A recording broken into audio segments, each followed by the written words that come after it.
کل میں نے کافی چیزوں کو اشارہ کیا. میں نے کہا حضرت یوسف نبی بننے سے پہلے اللہ نے ایک سخت مصیبت میں ڈالا. سورہ طلاق کی آیت ہے، حالانکہ یہ ایک وظیفہ بھی ہے.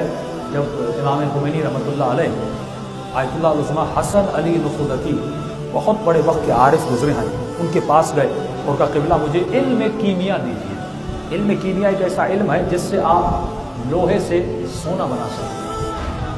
کہا کہ مجھے علم کیمیا دیجیے تاکہ میں سونا بناؤں، اکنومیکلی اپنے لوگوں کو مضبوط کروں اور جس کے بعد میں انقلاب لا سکوں، کیونکہ ظاہر پیسہ چاہیے ہوتا ہے، کام کرنا ہوتا ہے. تو انہوں نے کہا کہ خمینی میرے ایک سوال کا جواب دو. کون سا؟ اگر یہ علم میں تجھے دے دوں، کیا تو مجھے گارنٹی دے سکتا ہے کہ تیرے بعد اس کا مس یوز نہیں ہوگا؟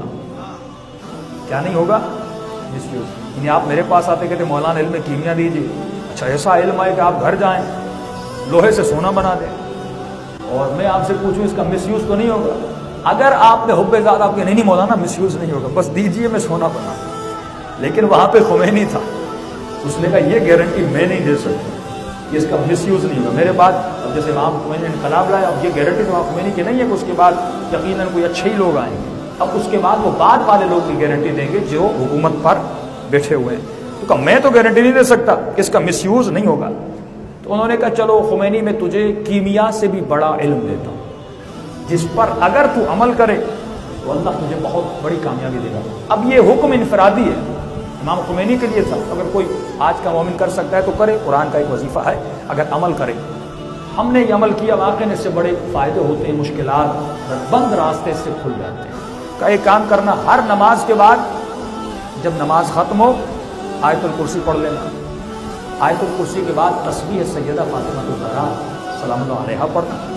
تسبیح سیدہ کے بعد 3 مرتبہ استغفر اللہ ربی واتوب الیہ پڑھنا. 3 مرتبہ قل هو اللہ احد پڑھنا. 3 مرتبہ صلوات پڑھنا اور 3 مرتبہ سورہ طلاق کی آدھی دوسری اور تیسری آیت پڑھنا، جو آیت اس طرح ہے کہ من یتق اللہ یجعل له مخرجا ویرزقه من حیث لا یحتسب ومن یتوکل علی اللہ فهو حسبہ فجعل اللہ لکل شیء قدرا.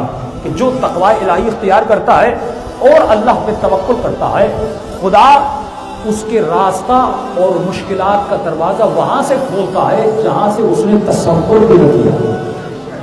یعنی یوسف نے سوچا بھی نہ تھا کہ بند دروازے کھلیں گے. اس نے بند دروازوں کو دیکھ کر توکل کیا اور آگے بھاگا، دروازے خدا کھولتا گیا. یہ توکل ہے. ہم کیا کہتے ہیں؟ ہم توکل اس کو نہیں مانتے، ہم چلتے راستے پر توکل کرتے ہیں. علماء فرماتے ہیں توکل کی آخری منزل یہ ہے کہ تو بند راستے پہ توکل کرے، جہاں پہ تجھے کسی بھی نوکری کا آسرا نہ ہو، سارے راستے بند ہو جائیں اور ایک ہی نوکری ہو جو حرام کی ہو، یہاں پہ تجھے توکل کرنا ہے. اگر توکل نہ کیا کہ بچے کیا کھائیں گے اور حرام کے پیچھے جاؤ گے، فرمایا نہیں. اور فرمایا یہ وقت زندگی میں ایک بار آتا ہے.